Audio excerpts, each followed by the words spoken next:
Vous écoutez Europe 1, il est 11h30, le journal de la santé avec Elisabeth Assayag. La méditation se généralise en France. Les études ont montré que méditer quotidiennement est aussi efficace qu'une cure d'antidépresseurs. Une nouvelle étude sur le cerveau montre que 7 heures de sommeil par nuit permettent au cerveau de rester jeune. Et puis, on observe une augmentation de 20% des visites aux urgences depuis le début de l'euro. C'est ce que révèle le dernier rapport de l'Agence nationale de santé publique. Et tout d'abord, la méditation qui se généralise en France. Oui, depuis que ses bénéfices ont été démontrés scientifiquement, grâce à la méditation, vous reprenez de l'énergie pour affronter des journées toujours plus chargées. Elle est pratique aussi pour apaiser le stress des examens. La méditation fait de plus en plus d'adeptes et les études ont montré que méditer quotidiennement est aussi efficace qu'une cure d'antidépresseurs. Écoutez le reportage de nos confrères de France 2. Dans cette salle de cinéma parisienne, ils sont venus ce dimanche de toute la France pour une séance de méditation collective pour la planète. Méditer n'est plus une pratique réservée aux initiés. Ma façon de méditer, elle est diverse et variée. Elle est évidemment un peu comme de la méditation que chacun peut imaginer, mais elle est aussi au quotidien, dans ma façon de me projeter dans la vie, dans ce que je regarde, dans ce que je consomme, dans mon travail. Pour moi, le bénéfice, il n'est pas de faire de la méditation quelque chose de dur ou comme font les moines zen. Moi, je ne suis pas de cette voie-là. C'est plutôt aller vers la détente. Et il vaut mieux méditer juste 2 minutes, ça suffit. Mais aujourd'hui, méditer est devenu un phénomène de mode, depuis que ses bénéfices ont été démontrés scientifiquement. Le psychiatre Christophe André utilise depuis plus de 10 ans la méditation à l'hôpital pour soigner ses patients. En s'entraînant régulièrement à méditer, on modifie le fonctionnement de notre cerveau, notamment au niveau de tout ce qui est zone contrôlant les émotions, l'immunité. On arrive à freiner tout ce qui est vieillissement cérébral. On arrive à muscler toutes les capacités d'attention, de stabilité émotionnelle. Et ça, on sait le montrer. Plus les nuits sont réparatrices et plus le cerveau a des chances de rester jeune. D'après une étude menée par des chercheurs de la Mayo Clinic, un établissement américain, les chercheurs ont étudié 1374 volontaires âgés de plus de 50 ans. Ils avaient tous un point commun, ils souffraient de fatigue constante, de somnolence.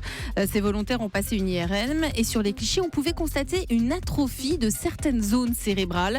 Ces atrophies correspondaient clairement au vieillissement du cerveau. Donc, pour garder son cerveau jeune, il faut dormir, d'après ces chercheurs, 7 heures par nuit en moyenne.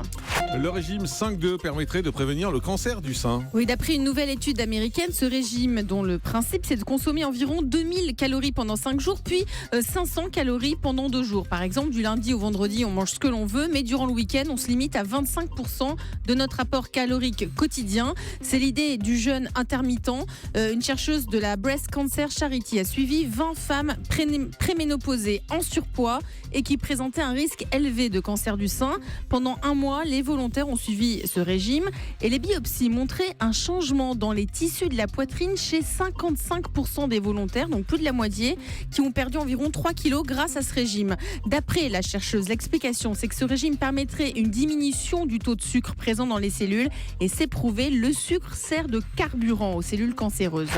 Et puis il ne faut pas porter des lunettes 3D avant l'âge de 6 ans. Oui, la 3D envahit tous les écrans au cinéma, à la télévision, les consoles de jeux et même sur les téléphones portables. Et pourtant, l'Agence nationale de sécurité sanitaire alerte et met en garde. Avant 6 ans, la 3D est à proscrire. Ces images peuvent provoquer de la sécheresse oculaire, des troubles de la vision ainsi que des maux de tête. Alors pour un adulte, ça va ressembler à une fatigue passagère, mais pour l'enfant qui n'a pas terminé à développer tout son système visuel, cela peut devenir beaucoup plus grave. Et puis on termine avec une bouteille d'eau connectée pour aider les enfants à mieux s'hydrater. Oui, l'objectif c'est d'inciter les plus jeunes à boire davantage d'eau. Cette bouteille connectée a été imaginée par Bowhead Technology. Cette innovation consiste à afficher un petit animal virtuel, un Tamagotchi, qui a des petites formes rigolotes et qui évolue dans un milieu rempli d'eau. L'animal prévient l'enfant par un signal sonore dès qu'il est temps de boire. Plus l'enfant utilise sa bouteille, plus il donne vie à son compagnon virtuel. Par ailleurs, la bouteille est reliée au smartphone des parents via une application pour que ces derniers puissent vérifier leur consommation d'eau quand ils sont absents. Cette bouteille s'appelle Gulu Gulu. Une campagne de financement participatif a été lancée sur Kickstarter pour financer le projet à l'adresse kickstarter.com. Gulu Gulu. Gulu Gulu à kickstarter.com. Le chiffre du jour, c'est 20. Une augmentation de 20% dans les services des urgences depuis le début de l'euro, révèle le dernier rapport de l'Agence nationale de santé publique. Une augmentation des visites aux urgences liées à la consommation d'alcool. L'euro a provoqué une augmentation de ces passages, en particulier en région Auvergne-Rhône-Alpes.